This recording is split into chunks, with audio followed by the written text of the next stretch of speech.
Pengangkutan visa umrah, elan bagasi, juga air zam-zam, serta perlindungan insurans. Maklumat lanjut, layari holiday.malaysiaairlines.com. Sudah pun berada di 5.15 minit petang waktu ini, seperti yang dijanjikan. Waktu ini kita akan bersama untuk program Mukmin Profesional, insyaAllah berkongsi ilmu bersama dengan Al-Fadhil Ustaz Fahrul Muhammad Joy. Untuk itu, tanpa melengahkan masa, sebenarnya saya nak alu-alukan kehadiran yang bagi Ustaz. Assalamualaikum Ustaz. Waalaikumsalam warahmatullahi ta'ala wabarakatuh. Alhamdulillah, dengan senyum datang dari Radio IKIM untuk sama-sama berkongsi ilmu dengan rakan pendengar. Terima kasih Ustaz ya. Sama-sama. Dan insyaAllah petang ini kita akan sama-sama kongsikan dengan rakan pendengar kita berkenaan dengan dinamika doa. Dan bila Ustaz nyatakan kepada saya tadi tajuknya dari muka doa, saya pun cakap dengan Ustaz, doa pun perlu dinamik ya Ustaz ya. Dan ini yang bakal kita kongsikan kepada rakan-rakan pendengar kita, mungkin sebagai mukadimah. Silakan Ustaz.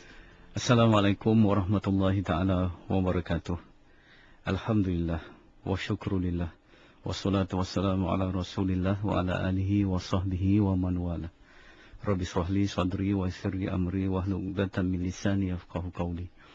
Yang saya hormati, lagi saya kasihi Puan Nurhayati, seterusnya pada yang diraikan, yang didoakan seluruh semua pendengar Radio IKIM. Alhamdulillah, syukur kepada Allah Subhanahu Wa Taala kerana seperti biasa pada petang Isnin ini kita bertemu dengan di Taman Syurga, iaitu di majlis ilmu, insya-Allah majlis zikrullah. Mudah-mudahan dengan bertambah ilmu kita, insya-Allah bertambah amal dan keikhlasan kita kepada Allah. Saya mulakan petang ini dengan petikan kata-kata daripada Salman Al-Farisi. Seorang itu dikira malang apabila diberi ilmu tetapi terhalang daripada beramal. Seorang yang diberi peluang untuk bergaul dengan orang-orang soleh tetapi terhalang untuk menjejakinya. Dan seorang yang diberi peluang ataupun kesempatan untuk beramal tetapi tidak ada ikhlas. Jadi kalau kita dalam hidup kita diberi ilmu tetapi kita tidak diberi hidayah untuk beramal, diberi peluang selalu bersama dengan orang-orang yang baik, orang yang soleh, tetapi tidak dapat menjejaki menteladani mereka. Ataupun kita diberi kesempatan berpeluang untuk berbanyakkan amal, tetapi tidak pula ikhlas. Maka itulah kita menjadi orang yang paling malang dalam kehidupan ini. Puncanya ada dua, iaitu pertama hati yang kotor dan niat yang tidak ikhlas, ataupun niat yang tidak tulus. Mudah-mudahan walau di mana sahaja kita mendengar pada petang ini, sama ada saya yang menyampaikan, anda, para pendengar yang mendengar, semua kita, insya-Allah marilah sama-sama kita bersihkan hati kita dan marilah sama-sama kita cuba untuk tulus ataupun ikhlaskan niat kita.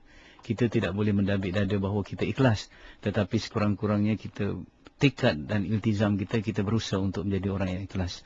Apabila kita insya-Allah berusaha menjadi orang yang ikhlas, barulah kita diberi peluang untuk beramal setelah berilmu.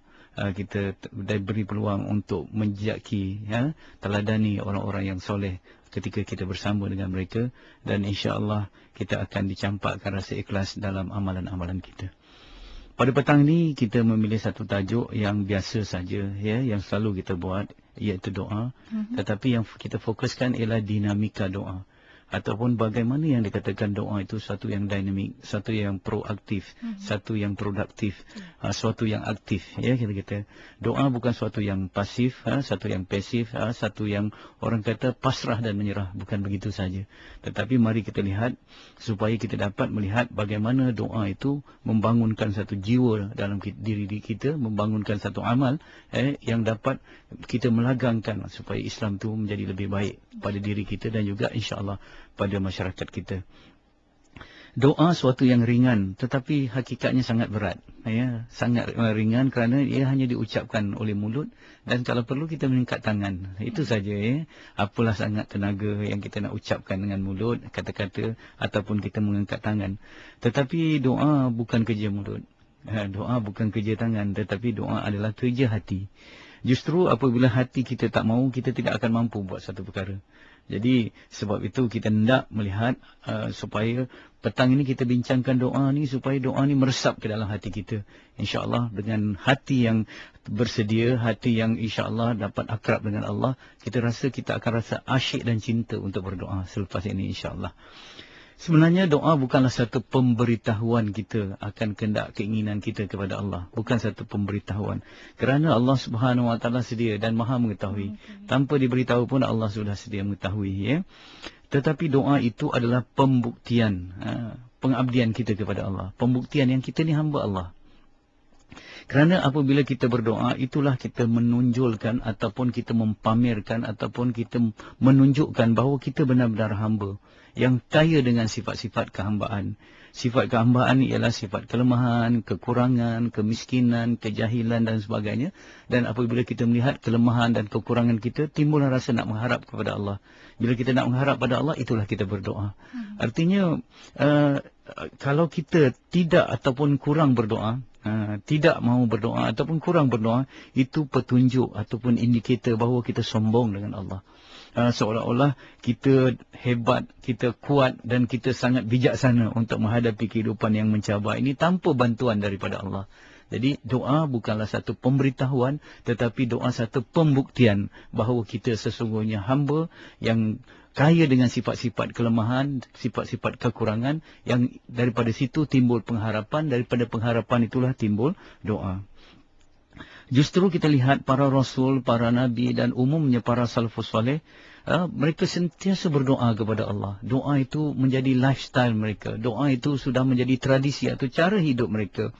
Dan kita lihat bagaimana ajaran Islam kaya dengan doa, ya. Betul. Bermula daripada kita bangun tidur, alhamdulillahillazi ahyana ba'da ma amatana wa ilan nusyur, sampailah kita nak tidur balik. Allahumma bismika amutu wa ahya, ya. Dalam tu banyak doa makan, doa berpakaian, doa berkenderaan, doa melihat benda yang cantik, doa ketika menerima hadiah, doa ketika menerima berita yang buruk, macam-macam. Jadi hidup orang Islam sebenarnya hidup yang penuh dengan doa. Penuh dengan doa. Artinya bukan saja perkara-perkara yang besar, malah perkara-perkara yang kita lihat remeh-temeh pun ada doanya. Begitu, menguap contoh, ya. Bersin misal kata, itu pun ada doanya. Jadi artinya kalau kita menjadi orang Islam yang sebenar-benarnya ataupun kita mengamalkan Islam dalam arti kata yang luas, doa itu sudah menjadi culture ataupun budaya hidup kita, insya-Allah. Mengapa doa penting? Ini kita, mengapa doa penting? Supaya kita terasa selepas ini kita tak boleh lepas daripada doa. Yang pertama, doa adalah cara untuk kita mengekalkan hubungan kita dengan Allah pada setiap tempat dan setiap masa. Dengan berdoa artinya kita selalu sentiasa ada hubungan dengan Allah Subhanahu Wa Taala. Saya nak gambarkan keperluan kita kepada Allah ni macam keperluan ikan kepada air, ya. Tanpa air, ikan akan mati. Tanpa ingat Allah, tanpa perhubungan kita dengan Allah yang akrab, hati kita akan mati. Bila hati kita akan mati, kita tidak akan berdaya menghadapi ujian-ujian dalam kehidupan ini. Saya nak gambarkan begini, ya. Hubungan kita dengan doa ni macam hubungan kapal terbang dengan menara kawalan, ya. Setiap berapa minit, 10 minit dia kena bagi tahu. Dia berhubung semula kat sini. Kalau dia dah tak berhubung agak lama, menara kawalan kata ini ada masalah. Mungkin dia telah ada mengalami kerosakan ataupun dia telah jatuh terhempas, ya. Jadi begitulah. Jadi apabila kita sentiasa berhubung dengan Allah, kita umpama layang-layang yang sentiasa diikat pada talinya. Tengok, macam mana, ya, dia boleh naik, dia boleh turun kalau dikawal oleh talinya. Tetapi kalau layang-layang tu putus tali, maka dia akan tersangkut, dia akan misalnya kata dihanyutkan di mana saja, tak tentu di mana, ya, dan sebagainya. Jadi sebab itu yang dikatakan doa itu ialah zikrullah. Zikir itu satu doa dan solat itu juga satu doa sebenarnya. Sebab itu bila kita sentiasa berhubung dengan Allah melalui doa, insya-Allah bantuan Allah akan sentiasa pada kita, ya. Dan kita tidak akan stres, kita tidak akan murung, kita tidak akan bosan dalam kehidupan kita. Apabila kita sentiasa hiasi hati kita, diri kita dengan doa. Itu pertama. Jadi yang pertama, cara untuk kekalkan hubungan dengan Allah ialah melalui doa, ya. Nak makan, ingat Allah. Tadi kita nak berpakaian, ingat Allah. Nak belajar, ingat Allah. Nak naik kenderaan, semuanya kita sebagai hamba Allah kena ingat Allah setiap masa. Kalau ditanyakan kepada orang, kenapa kita kena ingat Allah setiap masa? Sebab Allah jaga kita setiap masa. Itu je simple jawapannya, ya. Yang kedua, kita supaya dalam hidup kita ni didampingi oleh para malaikat dan kita dijauhkan daripada syaitan laknatullah. Kita lihat bagaimana kalau kita doa, misal kata doa makan, ya.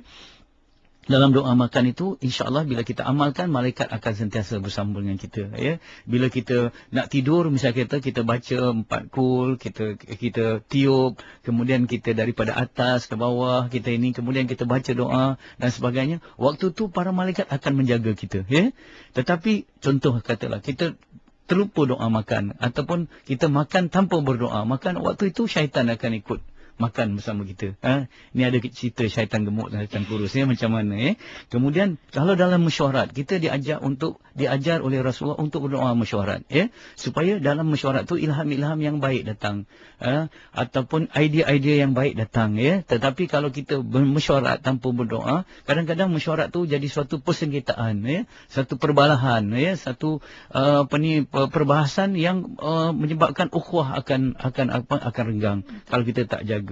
Begitu juga minta maaf kalau saya sebut kita ketika bersama suami dengan isteri, begitu juga ada doanya supaya anak yang bakal lahir insya-Allah akan terhindar daripada syaitan. Ini, ya, dia kata. Itu yang kedua, supaya didampingi oleh para malaikat dan syaitan terhalau, ya.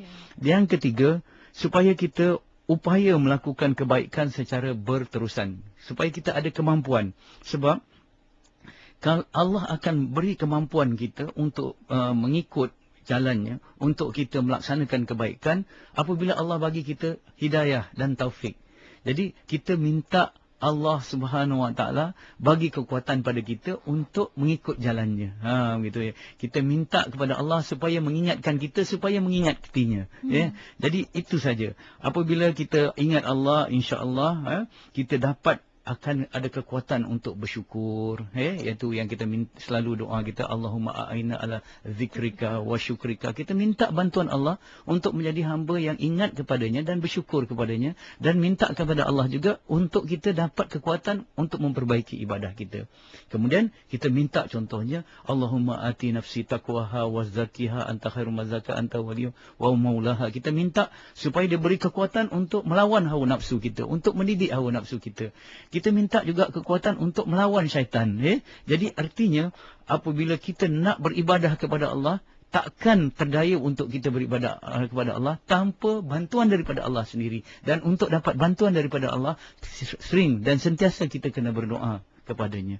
Kemudian yang keempat, apabila kita berdoa, ya, ini adalah satu cara untuk kita melihat masalah, kita membentangkan masalah kita dengan lebih jelas. Betul. Lebih jelas. Kerana apa? Masalah yang telah benar-benar dikenal pasti, ini kata-kata ahli psikologi lah. Masalah yang benar-benar sudah dikenal pasti, separuh selesai. Artinya, macam mana kita menjelaskan masalah kita sewaktu kita berdoa? Waktu kita berdoa kepada Allah, kita sedang menyusun kata-kata. Apa sebenarnya yang sedang kita hadapi. Waktu itu, ya, secara tidak langsung, ya, secara automatik, kita telah memindahkan serangan masalah yang menjadikan kita emosional kepada lebih rasional apabila kita nak berdoa kepada Allah. Betul, ya? Betul. Jadi bila kita nak berdoa kepada Allah, tadi bila diserang dengan satu masalah, misal kata kita gabra sekejap, ya, kita macam hilang punca. Tetapi apabila kita pause, kita berdoa, waktu tu kita jelaskan apa sebenarnya masalah kita. Yang ini kita minta kepada Allah, kita susun kata kita, kita menyusun rasa kita. Bila kita menyusun kata dan menyusun rasa kita dalam doa, waktu itu sebenarnya insya-Allah kita akan menjadi lebih rasional ketimbang emosional pada peringkat awal tadi. Jadi inilah yang pentingnya, kita menjelaskan apa sebenarnya masalah kita apabila kita berdoa. Kemudian yang kelima, dengan kita berdoa, kita rasa kita berkongsi menghadapi kebuntuan. Manusia sentiasa perlukan pihak lain untuk berkongsi masalahnya. Tidak ada orang yang terlalu kuat untuk hadapi segala-gala dalam hidup ni sendirian. Ya, kita sentiasa hendak. Sebab itu manusia dirujukkan secara coexistent. Kita wujud secara bersama. Supaya apabila kita menangis, kita berkongsi bersama dan sebagainya. Jadi penderitaan tu akan rasa berkurangan apabila kita rasa ada orang yang sama-sama merasai apa yang sedang kita rasai. Sebenarnya, tetapi kadang-kadang ada ketikanya dan acap kali kita sudah tak boleh berharap kepada manusia untuk berkongsi masalah kita. ada kadang-kadang masalah tu terlalu berat hingga kita tak dapat nak kongsi pada siapa. Kadang-kadang masalah tu terlalu rahsia yang kita malu nak cerita pada siapa. Kadang-kadang kita rasa takut dan segan untuk menceritakan kepada manusia. Namun pada ketika itulah sebenarnya Allah Subhanahu Wa Taala sangat dekat dengan kita. Allah Subhanahu Wa Taala sangat sedia dengan kita. Saya ingin memetik kata-kata Hamka yang ditulis dalam buku yang lama saya baca dulu ya. Dia kata, Profesor Dr. Hamka berkata, ketika pintu di bumi sudah tertutup segalanya, ketahuilah pintu ke langit sentiasa terbuka. Maksudnya apabila manusia tidak boleh lagi diharap mendengar pengaduan kita, Allah sentiasa ada untuk mendengar segala rintihan dan harapan. Begitu kita. Kemudian kita lihat bagaimana ayat Allah ini memujuk kita sebenarnya. Saya ingin berkongsi dengan para pendengar, dengan kita semua ada menghadapi masalah. Ya. Tetapi bila kita ada masalah, mula kita berdoa, apa kata Allah? Ya? Allah berfirman, jika hamba-Ku bertanyakan kamu tentang aku, maka sesungguhnya aku dekat. Ya, Allah qarib. Aku sentiasa mendengar permohonan doa tatkala berdoa kepadaku. Oleh sebab itu wajarlah mereka sahut seruanku dan beriman kepadaku. Semoga mereka beroleh petunjuk. Ini ya. Bila kita katakan orang semua dah menjauh, kata Allah, katakan bahawa Allah tu dekat. Jadi itulah masanya untuk kita rasa berkongsi dengan Allah. Ya. Rasa kita boleh luahkan segala-galanya kepada Allah. Kemudian yang keenam, mengapa kita berdoa yang dikata dinamika doa ya? Kerana doa ini aktifkan kita untuk berusaha. Contohnya, doa adalah langkah pertama dan utama untuk bertindak. Ada orang kata, janganlah berdoa saja, berusahalah. Mereka silap. Doa tu pun dah satu usaha sebenarnya. Ya? Doa tu satu usaha. Doa bukan satu pengakhiran. Doa adalah satu permulaan, pertengahan dan pengakhiran. Sebab itu kalau kita nak bawa kenderaan, contoh nak musafir, apakah doa tu setelah kita sampai? Tidak. Ketika mula kita start enjin saja. Subhanallazi sakharana hadza wa ma kunna lahu muqrinin. Kita dah baca doa. Yang mana kita tak dapat kawal kenderaan tu. Yang dapat kawal kenderaan ialah Allah. Kita kata. Jadi salah sekali kalau kita rasa doa adalah kuasa yang paling akhir. Tidak. Ya? Tetapi doa adalah kuasa yang mana bila kita akrab saja dengan Allah dan mula berdoa, waktu itu insya-Allah doa itu adalah satu tenaga. Ini yang dikatakan oleh saintis. Doa itu adalah satu tenaga.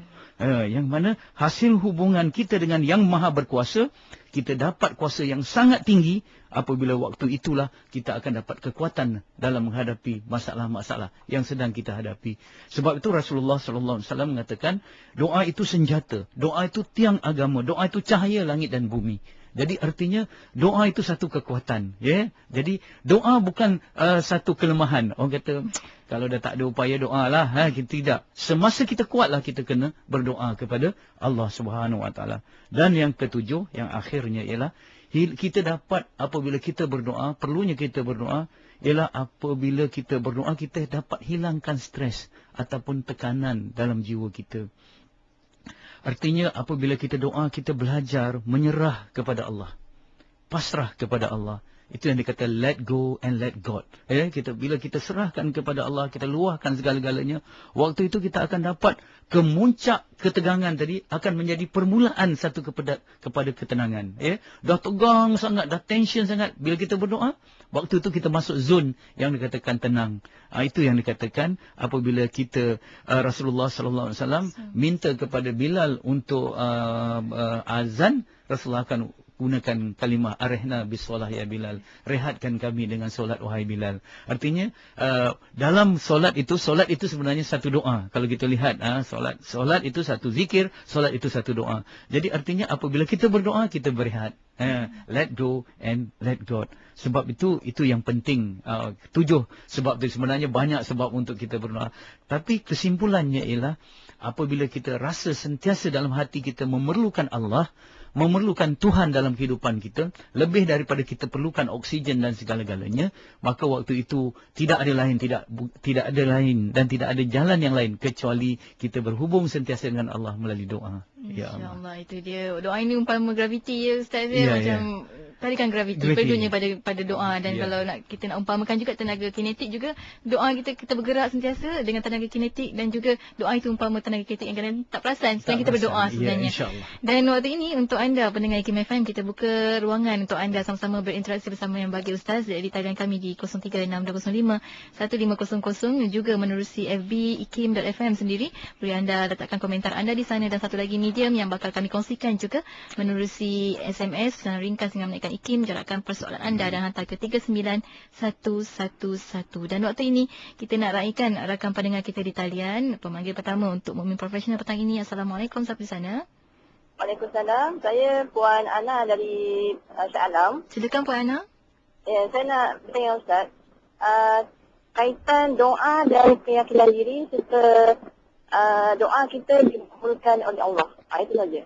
Terima kasih atas soalan. Assalamualaikum. Waalaikumsalam. Bagaimana tu Ustaz? Keyakinan diri dan juga kita nak dengan Allah bagaimana? Ya. Sebenarnya bila kita katakan keyakinan diri ataupun believe in yourself, dalam Islam dia berbeza dengan keyakinan diri mengikut perspektif barat.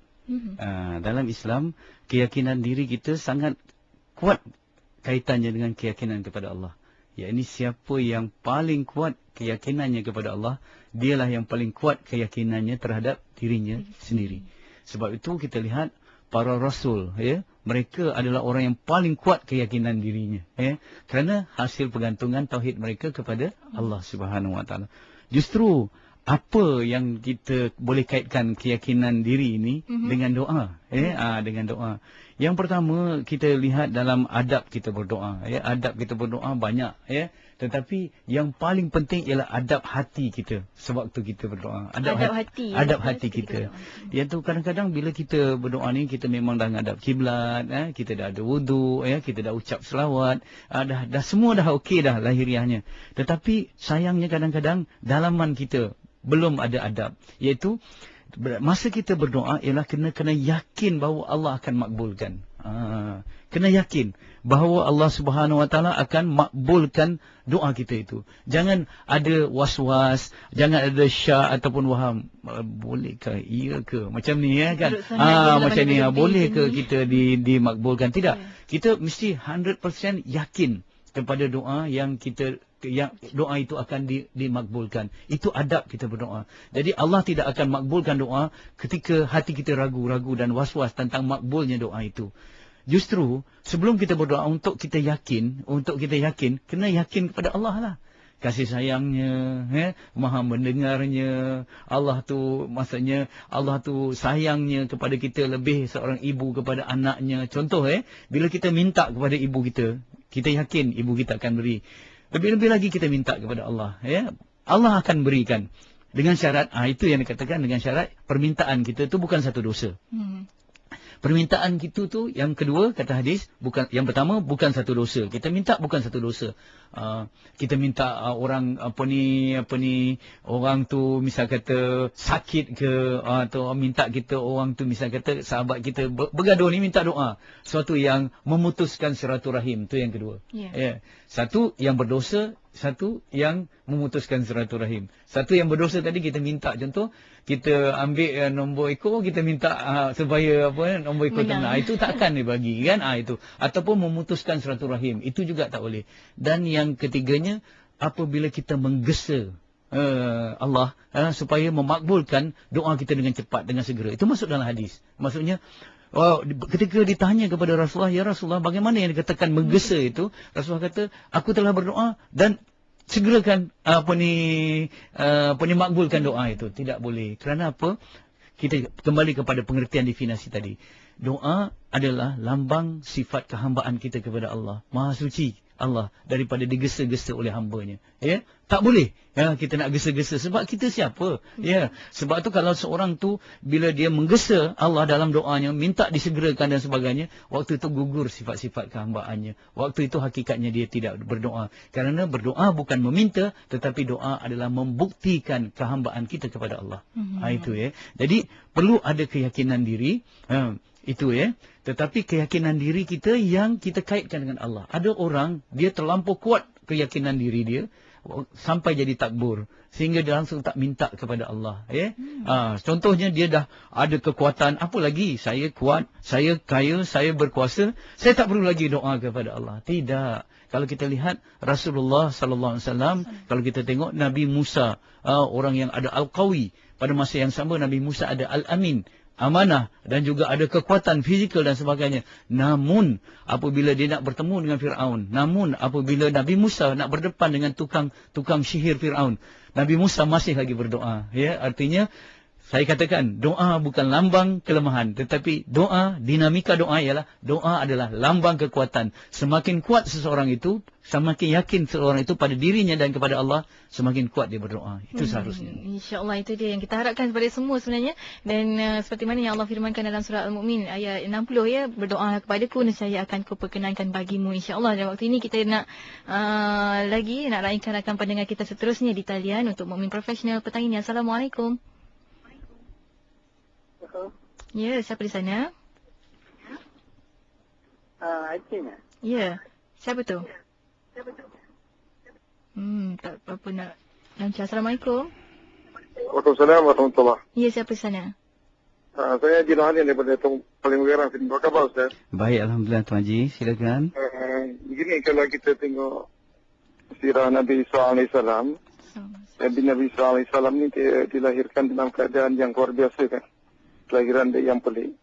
Sebab dia lahirnya tanpa bapa. Jadi apa yang saya difahamkan bahawa sebetulnya Allah SWT telah cabar.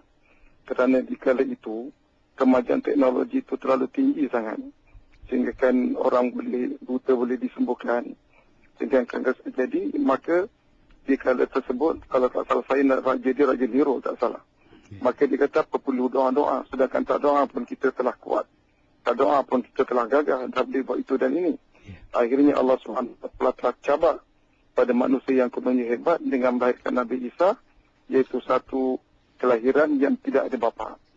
Jadi kita tarik Ustaz, apabila dari awal hingga akhir ini, Ustaz menyebutkan bahawa doa itu lambang hamba kepada Tuhannya. Jadi justru itu kalau ikut mazhab selain daripada Syafi'i, maka Fatihah itu Bismillahnya disebut perlahan, tidak kuat macam Syafi'i. Kerana malu, rendah pada Allah. Untuk menunjukkan bahawa dia itu hamba. Jadi, apa komen Ustaz, ya, kalau sekiranya seseorang itu, dia berdoa pula dalam keadaan yang menengking-nengking, kan? Sebagai Ustaz sebut tadi, gesa-gesa, kan? Dia macam contohnya, hancurkanlah. Dia sebetulnya tidak ada nampak lambang hamba lah. Tidak macam, jadi macam mana? Saya nak komentar sikit Ustaz, insyaAllah. Terima kasih, Tuan Haji. Assalamualaikum. Sama-sama, insyaAllah. Bagaimana tu Ustaz? Ya, pertamanya intonasi dalam kita berdoa, ya, dalam kita berkomunikasi kita kepada Allah Subhanahu Wa Taala. Ya Allah, Maha Suci Allah, ya. Allah bukan saja ajar kita, Allah Subhanahu Wa Taala bukan saja menyuruh kita berdoa, tetapi Allah mengajar kita apa yang sepatut kita doakan. Betul. Dan yang ketiga, Allah juga mengajar kita apakah kaedah berdoa, cara berdoa yang baik, Subhanallah. Sebab itu para ulama, ya, mengatakan bahawa doa yang paling baik ialah doa yang masnun, ya, doa-doa yang dipetik daripada Al-Quran. Sebab manusia ni dia sendiri tak tahu apa yang baik untuk dia.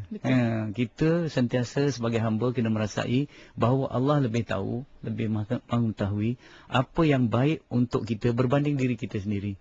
Justru dengan keterbatasan itu juga kadang-kadang kita berdoa minta sesuatu yang sebenarnya belum tentu baik untuk kita. Jadi sebab itu para ulama dia mendidik kita supaya berdoalah mengikut doa-doa yang ada dalam Al-Quran. Kerana itu yang diajar pada kita. Contohnya minta yang dikatakan dalam surah Al-Baqarah, Rabbana atina fid dunya hasanah wa fil akhirati hasanah wa qina adzabannar, minta. Begitu juga doa yang ditunjuk oleh Rasulullah sallallahu alaihi wasallam sendiri, Begitu juga Rabbi ja'alni muqimus shalah wa min dzurriyyati, contohnya, Allahumma hab lana min azwajina. Ini semua ialah doa-doa yang datangnya daripada Al-Quran dan juga datang daripada Al-Hadis. Begitu juga doa yang datang daripada orang yang arif billah, iaitu orang wali-wali Allah, para ulama yang amilin, mereka tahu apa yang baik untuk umat ini. Jadi kita ambil saja doa-doa mereka, gitu.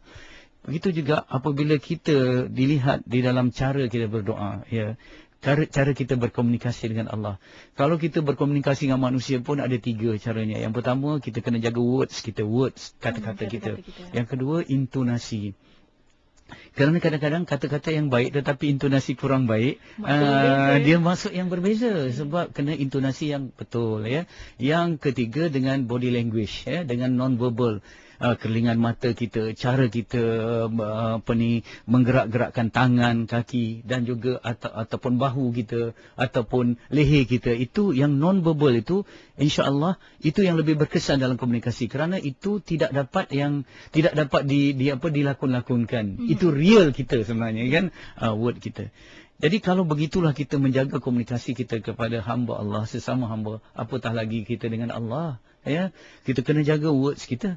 Kata-kata kita. Sebab tu kata-kata kita jangan kata-kata yang celupa. Itu yang saya katakan tadi. Lebih elok kita doa, kita ambil doa yang datang daripada Al-Quran, daripada sunnah dan juga ditunjukkan oleh para ulama. Yang kedua, intonasinya ya. Dalam Al-Quran juga kata jangan tinggi dan jangan terlalu rendah ya. Jangan itu. Jadi medium saja, dengar. Yang dengar kerana yang kita berhadapan dengan Allah tu adalah zat yang as-sami'.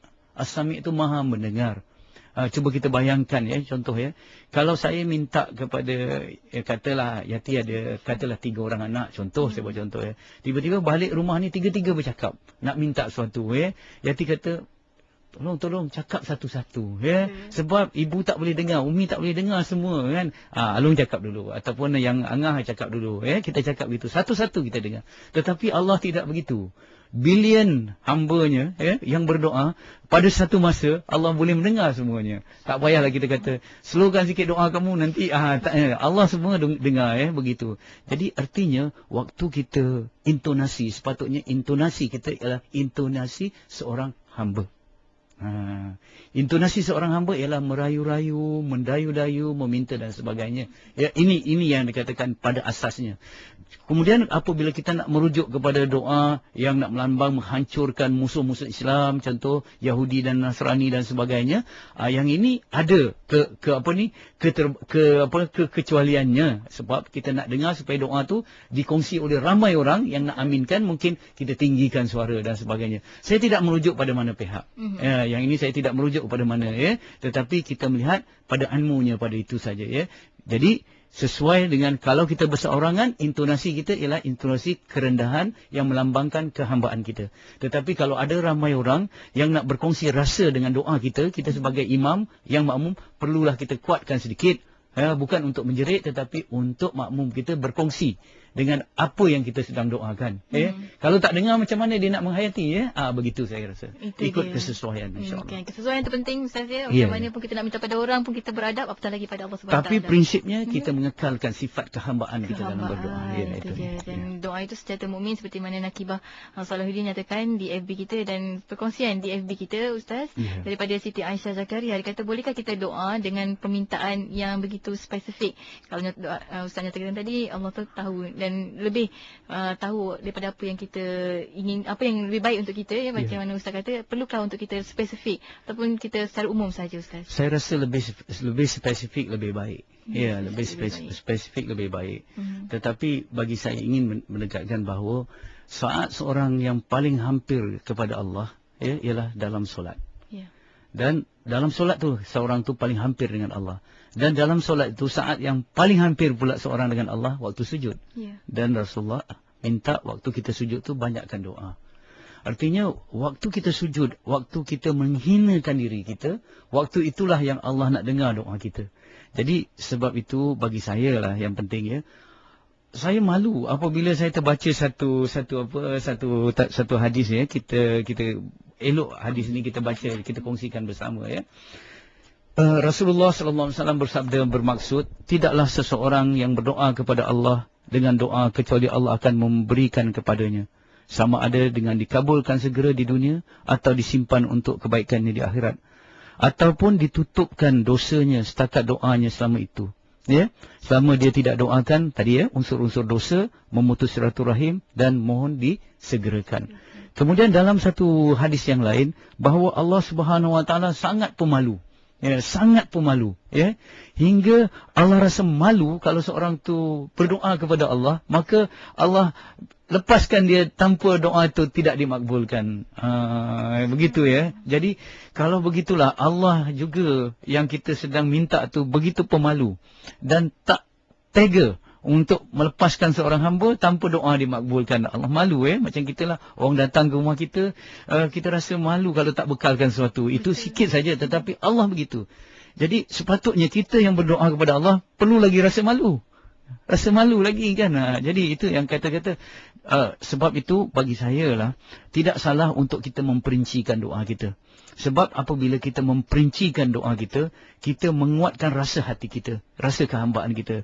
Jangan kita kata, ya Allah, permudahkan urusan hidupku. Begitu je. Itu secara umum. Ataupun kita minta, permudahkan urusan hidupku, ya Allah, dengan Engkau kuatkan imanku. Ya Allah, Engkau kuatkan dengan iman itu, Engkau perkuatkan. Kita detailkan. Tak apa. Kita minta banyak pun tak apa. Sebab kalau manusia, kalau kita minta panjang-panjang, manusia bosan. Tapi Allah Subhanahu Wa Taala, makin panjang kita minta, makin seronok Allah mendengarnya. Sebab itu dalam satu kata-kata hukama saya mendengar, dua suara yang Allah sangat sayang, Allah sangat suka mendengar, iaitu suara rintihan minta taubat daripada hambanya yang berdosa. Yang kedua, suara hambanya yang sedang meminta-minta kepadanya. Dua perkara ni.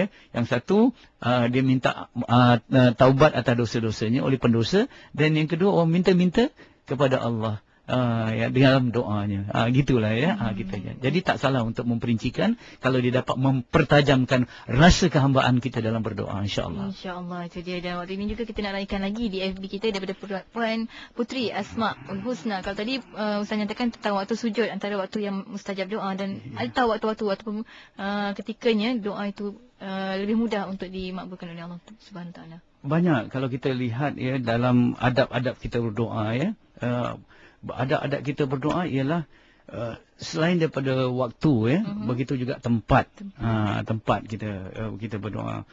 Begitu juga sampai ada cuaca. Waktu hujan. Jadi sepatutnya waktu hujan turun ni, petang dan sebagainya, kita tahu waktu hujan ni sebenarnya adalah waktu dimakbulkan untuk kita berdoa. Begitu juga tempatnya kan. Begitu juga situasi rasa kita, hati kita. Ada doa yang dikabulkan oleh Allah serta merta apabila kita bertawasulkan kepada amalan kita, yang kita rasa amalan tu yang paling, kita kata paling baik ataupun paling ikhlas. Kita tak tahu ikhlas, kita tak tahu itu rahsia Allah kan. Tetapi kita belajar daripada 3 pemuda yang terperangkap dengan di gua itu, masing-masing bertawasul kepada amalan-amalan mereka. Jadi apa salahnya kalau kita rasa dalam banyak amalan-amalan kita yang ada kebaikan-kebaikan yang kita buat, kita tak tahu ikhlas atau tidak, tapi kita rasa yang itulah yang paling kita sembunyikan daripada orang lain, yang paling kita tidak minta balasan, yang kita terjaga kita punya hati, waktu itu kita bertawasul, insya-Allah tidak ada apa masalah. Jadi waktunya, masanya, keadaan hati kita, yang itu penting. Ada adab kita dalam berdoa. Itu dia. Dan tadi Ustaz nyatakan tentang tawasul amalan kita, kita bersandarkan kepada apa yang telah kita amalkan. Tapi bagaimana kalau kita minta orang lain doakan untuk kita, bagaimana tu Ustaz kedudukannya? Tidak ada masalah. Tidak ada masalah untuk kita meminta orang lain mendoakan untuk kita. Tapi terlebih dahulu kita sendiri berdoa untuk diri kita lah. Jangan kita minta orang lain saja doakan untuk kita, tapi kita lupakan diri kita sendiri. Itu satu. Itu satu. Satu lagi, jangan lupa. Jangan hanya fikirkan mindset kita untuk menerima doa daripada orang lain. Cuba kita fikirkan untuk memberi doa kepada orang lain. Kerana antara doa yang makbul ialah doa seorang yang sahabat yang mendoakan kepada yang lain tanpa sahabat itu tahu. Maksud daripada hadis riwayat Muslim, tiada seorang Muslim pun yang berdoa untuk saudaranya dari belakang, melainkan malaikat berkata kepadanya, dan bagi kamu seperti yang kamu pinta untuk saudaramu. Jadi jangan bagi tahu orang tu kita doakan kepada dia di belakang dia, tetapi waktu tu malaikat bersama kita, apa yang kita minta tu lantunannya kepada kita juga. Yang itu. Jadi jangan hanya fikirkan nak suruh orang lain doa untuk kita. Cuba fikirkan juga sekarang ni kita doakan orang lain.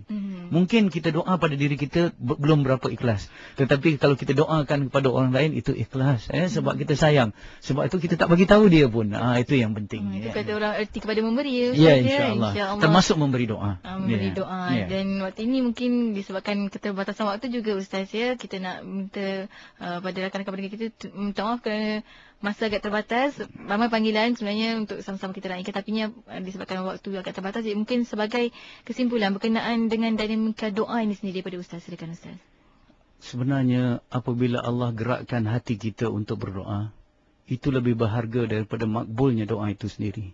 Ya.